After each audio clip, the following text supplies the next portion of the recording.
What's up, you guys? Anthony here. Welcome back to another video. In this video, I want to give you a simple and repeatable structure for long form ad copy that you can use to write 10K a day long form ad copy for your Facebook ads. So if you're somebody who's currently using my strategy of running anywhere from 1,000 to 2,000 word long form pieces of copy in your Facebook ads with simple native images, you're going to love this video because we're going to break down what a good piece of ad copy looks like, structure by structure, line by line. So that way you can copy it. Even going to give you access to the example so you can know what to look for as you're writing your own copy. And I'm going to show you what a bad example looks like, which is what 99% of your guys' ad copy looks like. How do I know that? Because I'm reviewing hundreds of ad copy inside of our group, God Tier Ecom, so I'm able to see where people are messing up. And what I'm about to show you is how to correct that so you can actually write ads that get you results like these. So let's not waste time and jump in. All right, so here on screen, I have a good example of copy. Let's take a look at the bad example as well. So the bad example here, this is basically me generating in Claude. Hey, Claude, I need a piece of long form copy. I want to go after this desire, this angle, write me copy. This copy was generated with a new prompt that I haven't released yet, but let's go ahead and break it down in terms of the structure. So first section of the copy is as follows. Section 1 is always going to be the hook. I see a lot of people getting the hook wrong. And the hook, by the way, guys, is the 80-20. So if you are familiar with the Pareto principle, that 20% of your inputs drive 80% of your results, I want you to know right now, for a native long form image, the hook is the 80-20. It is, if you get this wrong, you can have the best copy at the bottom, but nobody will read it. So I see a lot of people doing, their hooks are so fancy, they're so verbose, and they're not straight to the point. So I always say, when you try to be clever, you sacrifice clarity. And that's what you don't want to do with copy. I would rather you guys be, or rather a piece of copy be clear, and I can know exactly what the person is trying to say, rather than it to be clever. So let me show you an example of a clear hook. To cat owners with senior cats who want to prevent kidney disease but can't stop worrying, this is why that fear never goes away. Very simple. Call out to my exact avatar, and we're going to talk a little bit about what an avatar is, but essentially who we're selling to. So senior cats who want to prevent kidney disease. So people who own a senior cat who have this specific desire but can't stop worrying. So who are exhibiting this explicit feeling and or behavior. This is kind of a 2-in-1 because you're worrying, which means you're anxious, which means you're fearful, but you also can't stop worrying, which means you're going about your day. So immediately in this sentence, we're identifying who we're speaking to. And then this second sentence here is to drive curiosity and get somebody to click. So this is why that fear never goes away. Someone reads that, they're like, what? Why is that never going to go away? If we contrast that with the first piece of copy, or the bad example, the hook reads, it's so strange looking at this photo of Max and me. Now, this photo, or this hook actually isn't that bad. In fact, you probably could run this and get away with it. But notice, if you're running a Facebook ad, especially a long form Facebook ad, you're sending that ad to cold traffic and you're running traffic to a brand, for a brand and a product that people have never heard of, that comes from China, and nobody knows who you are. So you need to, if you're advertising to people who are cold traffic, who have no idea who you are, who are not in a buying mood, then your first sentence needs to grab their attention and make them want to keep reading. And they need to be able to immediately identify with it because they're just scrolling right away. But if my first sentence is to cat owners with senior cats who want to prevent kidney disease, then immediately we know who that's for, right? Whereas here, it's just a random story detail. And it's fine because both pieces of copy are story leads and you can sometimes just drop people into the story, but it's tougher to get people to actually commit to reading if you just drop them in without hooking them in first. Like if you just drop them into a story detail. It'd be like if I started you in a video game like 20% of the way through instead of like at the very, very, very beginning. So that's the hook. Most important. I actually, in my prompts, am generating hooks like totally separately. And if you need, this is the ultimate resource for hooks. So 100 greatest headlines ever written. Pretty much every single hook that I write is going to follow some type of structure or framework from this website. All right. So section 2, what do we actually do now? So we're going to begin what's called the lead section. The lead is every piece of copy has a beginning, middle, and end. The lead is going to be the beginning of your copy. So it's essentially all of the copy, including the hook, before you introduce anything to do with the product. So for a story lead, it's that first, usually 30% of your copy that's introducing the story. So now that we've hooked their attention, what do we want to do? The section after the hook is what I call immediate identification. So now that we've got their attention, we want to have them immediately identify with who we are. And the reason why we want them to immediately identify is because now that we've gotten their attention, we want to drive an emotional response, number one, and we want to create relatability. Relatability is what builds trust.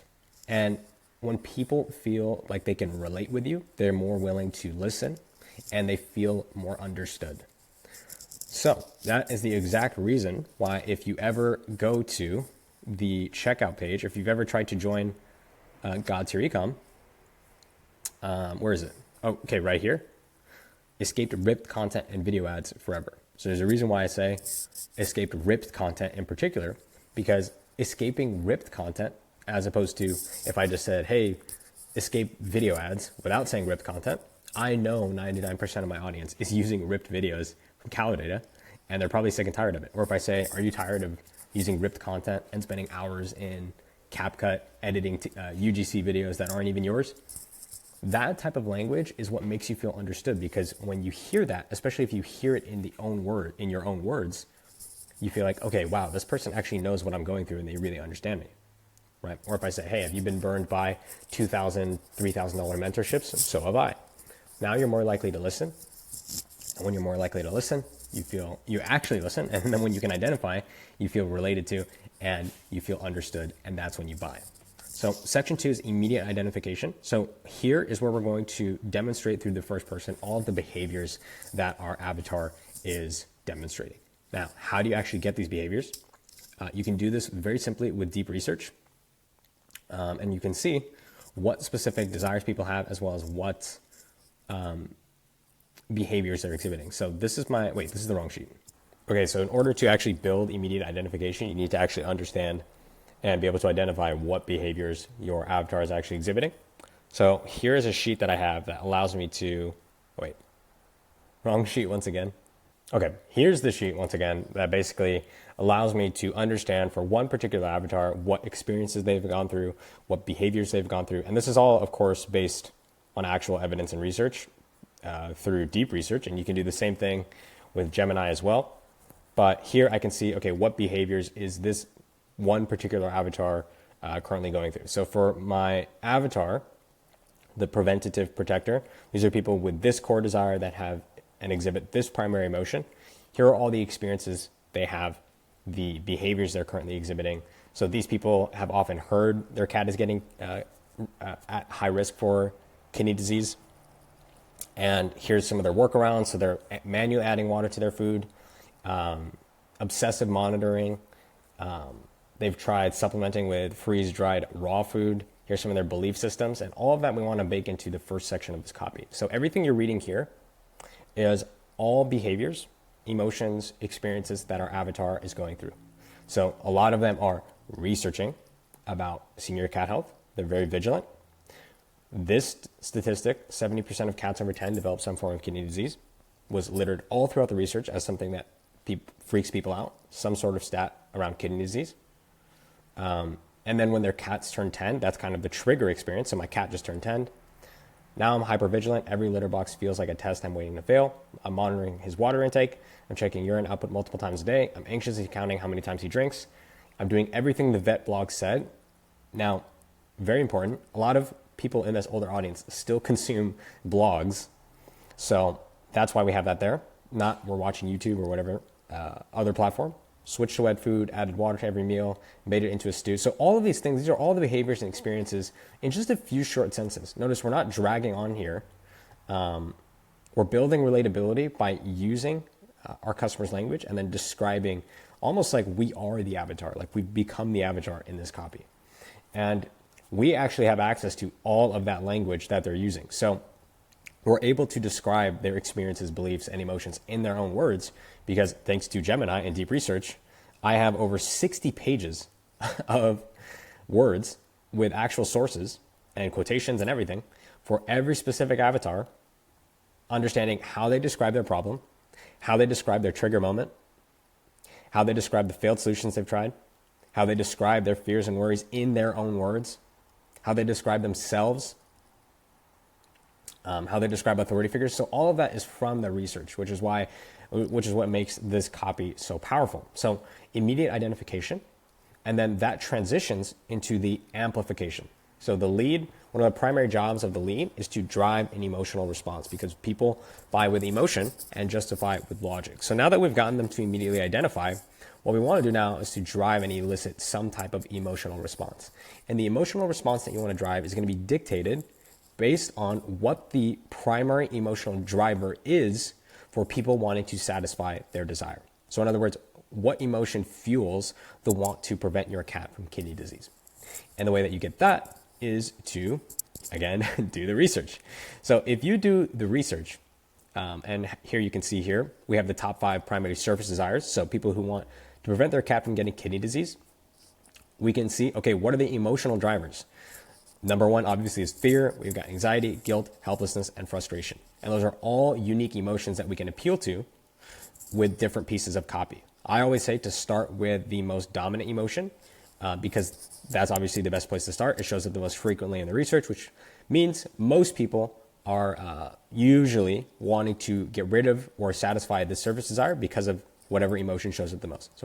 So as you see here, fear of loss, or the fear that your cat will die, drives 70% of the surface desire for getting rid of kidney disease. So in our copy, that's what we want to amplify. So we've gotten them to identify with our current situation. Now we want to really, really twist the knife. If you're familiar with pain, agitate, solution, this is where we agitate the pain. But here I just call it amplification. So this is when we're going to make the problem really, really bad. So we're trying these workarounds. We're adding water to the food. It's getting progressively worse. And here are a few sentences that are, again, pulled directly from the avatar to drive that emotional response. So every day I felt like I was one step behind kidney disease. For this particular avatar, kidney disease hasn't happened yet. So it feels like this looming thing over their head that's inevitably going to happen, that causes a lot of anxiety and fear. So here's where we kind of like maximize the emotional response, where we say, I was trapped in high anxiety. I couldn't force him to drink. I couldn't stop the fear about his delicate renal system. And I couldn't shake the knowledge that I might be watching the early stages of kidney failure without even knowing it. Okay, boom. So we've amplified the pain. But at this point, somebody identifies with the copy and they're feeling fear. They're reminded of this really terrible thing that's looming over their head. Now we transition into product discovery. Now, the key thing with product discovery is that product discovery, especially in a stage 5 market or stage 5 sophistication market, or in other words, a really saturated market, has to sound really, really organic and natural. For older audiences, I will tell you right now, one of the best ways to introduce a product is through a friend recommending it. Works 10 out of 10 times across all niches. It's a very nice, fail-safe, old, reliable way of introducing a product. So product discovery, I'm not going to spend too much time on this because it's fairly straightforward, but essentially this person is going to go to their friend's house and then be introduced to the product. So as you can see, the person's name here is Sarah. She also has a cat. Her cat is looking amazing. And she said, I stopped doing the whole watering down the food thing. It was stressing me out more than helping. I switched to this, insert brand name. It's stainless steel, so it doesn't get that gross slime. Plastic ones do, and Max actually drinks from it, okay? So then she's introducing the product, very straightforward. Section 5 is where we introduce what we call the UMP, or the unique mechanism behind the problem. And this is a concept that was first introduced to me from Stefan Georgi. But the unique mechanism is basically where we describe the underlying or hidden cause that explains why everything else on the market will not fix this problem or has not fixed this problem. So this is basically like, hey, this is everything. This is the reason why everything you've tried up until this point or you're thinking about trying won't work. So in the case of this piece of copy, what a lot of people, the number one behavior we're focusing on is cat owners who add water to their cat's food. And we basically explain why that doesn't work. So the reason for that is because cats are biologically programmed to avoid still water, because in ancient times, Still water contained a lot of bacteria, it contained fecal matter, and it was generally unsafe to drink. I think even most humans try to avoid, if they're out camping or in the wilderness, they try to avoid still bodies of water for the exact same reasons. So it's the same thing here. We say, okay, adding water to your cat's food is triggering that biological instinct, which is making them avoid it, which is dehydrating them even more. Then that transitions into the UMS, or the unique mechanism behind the solution. So this is basically where we explain why our product specifically solves the UMP. So our water fountain has a continuous flow that mimics real spring water or naturally flowing sources of water, which triggers their biological instinct to associate the water with being safe, and which causes them to actually drink even more. That's basically all we're doing here. Now, what's important with your unique mechanisms for both the problem and the solution is that they need to be easy to believe and they need to be easy to understand. So if I say cats are biologically programmed to avoid still water, that generally most people will be like, oh, okay, that makes sense, because it does make sense. So you can't have a unique mechanism that's so far out of left field, or that is so just like super technical, or just overly dramatic, or just frankly unbelievable. So it needs to be easy to believe and also easy to understand. So here we're explaining it quite a bit, but you should be able to say it in one or two sentences, like cats biologically avoid still water. This fountain mimics running water. That's basically the UMP and the UMS, right? I've just gone through the trouble of explaining it in a little bit more detail. And this is where you start to really build credibility. So we've gotten their emotional response, right? And then we're getting them to now justify with logic. So we make them feel that emotional response, and then we say, okay, logically, this is why this makes sense. So now we've appealed, but at this stage, now we've appealed to both sides of their brain. We've appealed to the emotional side as well as the logical side. So now it's time to, in section 7, demonstrate our product fulfilling on all of these promises that we've made. So this is what we call the transformation. Now, we don't call it product benefit, we call it a transformation. So what we need to do here is focus on painting the picture and demonstrating the outcome that your avatar would want if they could snap their fingers and just immediately have without any product. So I know for this particular avatar, if they could snap their fingers and get anything, it would be their cat drinking water every single day. They can see them drinking it, and that anxiety is gone. That's what they would want if they could just snap their fingers. And so that's what we want to show here in the transformation section. So the fountain arrived on Tuesday. He was drinking for 30 seconds, longer than I'd ever seen him drink from a bowl. Within 2 weeks, they're no longer checking the litter box. They're getting rid of the anxiety. Notice we don't say, I don't feel anxious anymore. We say, I could breathe again. Another super small example of how we build relatability by not just like telling, we're actually showing. And then we go down here. As you can see, the worry is now gone. I'm not hypervigilant anymore. I'm not trapped in that cycle of worry and failed workarounds. And then the vet says, whatever you're doing, keep at it. So that's the transformation. Whatever mass desire you're targeting needs to be fulfilled. So if I want to prevent my cat from getting kidney disease, then you want to show that being fulfilled here. Now, obviously, is this fountain a perfect way to prevent it? No. And having a cat water fountain isn't 100% guarantee you prevent kidney disease, but it definitely helps, and it more importantly, alleviates the anxiety that you feel of potentially having your cat get kidney disease. Lastly, section 8 is the call to action. So in the call to action, I see a lot of people messing this part up. And the call to action, there's really only a couple things that you need to do. The first of which is to remind people of what's at stake. And you don't need to do this in a way that's overly dramatic. You just need to remind people, again, why they should take action. So we bring up the emotion one more time if they've made it to the section of the copy. We bring up all their behaviors one more time to show, hey, we understand you. So we say, if this is your life right now, and you can say, if you resonate with this, if you read this and you feel seen, or if you're still, and then you insert all these behaviors. Then we set the stakes. So this isn't just about getting your cat to drink more water. It's about getting them to be less likely to have kidney disease. Okay. So we set the stakes, build the emotion, and then we lastly soft sell the product. We're going to what I call a soft call to action, which is where we introduce the product, some of the benefits, some of the urgency, some of the guarantees that we have. So 30-day satisfaction guarantee. We might even introduce a little bit of an offer here. Generally speaking, I would not introduce the offer in a piece of long form copy like this. So it'd actually delete that. But we're going to have some type of risk reversal there. And then lastly, we end the call to action with basically saying, hey, whatever disease or whatever mass desire you want to fulfill, this is how you get rid of it. Okay? And that is everything about a piece of long form copy. That is the entire structure of winning copy, broken down section by section, line by line. And as a quick reminder, the section and framework that every single piece of copy that you run, if you want it to convert, should follow. Or if you're not currently converting and you want to make your copy convert, create copy that has these sections. I'm going to link this example in the description below. As you guys know, I always give away everything for free anyways. So section 1, as a reminder, is the hook. Section 2 is immediate identification. Section 3 is amplification. Section 4 is product discovery. Section 5 is the UMP. Section 6 is the UMS. Section 7 is the transformation. Section 8 is the call to action.